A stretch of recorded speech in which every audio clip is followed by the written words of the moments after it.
৩ মাস দেশেই ছিলেন কাদের, পায়তারা করছিলেন রাজনীতিতে ফেরার। গত বছরের ৫ আগস্ট ছাত্র জনতার গণ অভ্যুত্থানের মুখে ক্ষমতাচ্যুত হন শেখ হাসিনা। পালিয়ে আশ্রয় নেন পার্শ্ববর্তী দেশ ভারতে। পাশাপাশি কার্যক্রম নিষিদ্ধ ঘোষিত আওয়ামী লীগের হেভিওয়েটের নেতারাও পরিবারসহ আশ্রয় নেন ভারতে। নিজ নিজ প্রাণ বাঁচাতে যে যেখানে পেরেছেন লুকিয়েছিলেন। ক্ষমতায় থাকাকালে বক্তৃতা বিবৃতি দিয়ে মাঠ কাঁপানো কার্যক্রম নিষিদ্ধ ঘোষিত আওয়ামী লীগ সাধারণ সম্পাদক ও সাবেক সেতুমন্ত্রী ওবায়দুল কাদের চরম দুঃসময়ে দলীয় নেতাকর্মীদের পাশে ছিলেন না। ক্ষমতাচ্যুতির দীর্ঘদিন পার হয়ে গেলেও তিনি টু শব্দটি পর্যন্ত করেননি। অথচ আগে প্রায় প্রতিদিনই বিরোধী দলকে নিয়ে উস্কানিমূলক বক্তব্য দিতেন তিনি। সম্প্রতি ভারতীয় সংবাদ মাধ্যম দ্য ওয়ালের এক্সিকিউটিভ এডিটর অমল সরকারকে দেওয়া ওবায়দুল কাদেরের এক সাক্ষাৎকার সোশ্যাল মিডিয়ায় ভাইরাল হয়েছে। সাক্ষাৎকারে তিনি জানিয়েছেন ৫ আগস্টের পর কতদিন দেশে ছিলেন এবং দেশে অবস্থানকালীন কিভাবে রাজনীতিতে ফেরার পায়তারা করছিলেন। সাক্ষাৎকারে ওবায়দুল কাদের বলেন, আমি বাংলাদেশে ছিলাম ৩ মাসের মতো।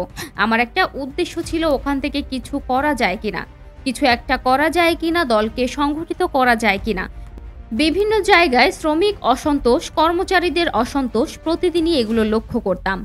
ক্ষোভগুলো তখন রাস্তায় নেমে আসছিল, বিশেষ করে গার্মেন্টস। সে সময় ভাবলাম এদের সঙ্গে যোগাযোগ করে কিছু করা যায় কিনা। এই চিন্তাতেই ৩ মাস পেরিয়ে গেল। ওবায়দুল কাদের বলেন, এরপর একে একে সবাই অ্যারেস্ট হচ্ছে। আমি তো নেত্রীর পরেই, তখনই ২১২টা খুনের মামলায় আমি আসামি হয়ে গেছি। এ অবস্থায় অনেকেই বলল, আবার এখান থেকেও অনেকে অনুরোধ জানাচ্ছিল আমি যেন সতর্কভাবে এদিকে চলে আসি।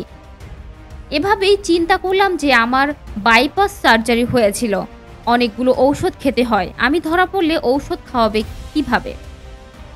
আওয়ামী লীগ অনেক নেতা গ্রেফতার হলেও তাদের কিভাবে দেশ ছাড়তে পারলেন, সাক্ষাৎকারে তিনি সেটি খোলাসা করেননি। ছাত্র জনতার অভ্যুত্থানে গত ৫ আগস্ট শেখ হাসিনা পদত্যাগ করে দেশ ছাড়ার পর আত্মগোপনে চলে যান আওয়ামী লীগ ও এর অঙ্গ সংগঠনের নেতৃত্ব স্থানীয় নেতারা। অভ্যুত্থানের পর থেকে হদিস ছিল না আওয়ামী লীগের সাধারণ সম্পাদক ওবায়দুল কাদেরের। সরকার পতনের ৯ মাস পর প্রথমবারের মতো দলটির সাধারণ সম্পাদক ওবায়দুল কাদেরের কণ্ঠ শোনা গেল ইন্টারনেটে। ছাত্র জনতার আন্দোলনের দমন পীড়নের ঘটনায়, মানবতা বিরোধী অপরাধের মামলায় সাবেক প্রধানমন্ত্রী শেখ হাসিনার মতো ওবায়দুল কাদেরের নামও গ্রেফতারি পরোয়ানায় জারি করেছে আন্তর্জাতিক অপরাধ ট্রাইব্যুনাল। এদিকে দল হিসেবে আওয়ামী লীগ বিচারের উদ্যোগ নেওয়ার পাশাপাশি সেই বিচার শেষ না হওয়া পর্যন্ত দলটির সব ধরনের কার্যক্রম নিষিদ্ধ করেছে অন্তর্বর্তীকালীন সরকার।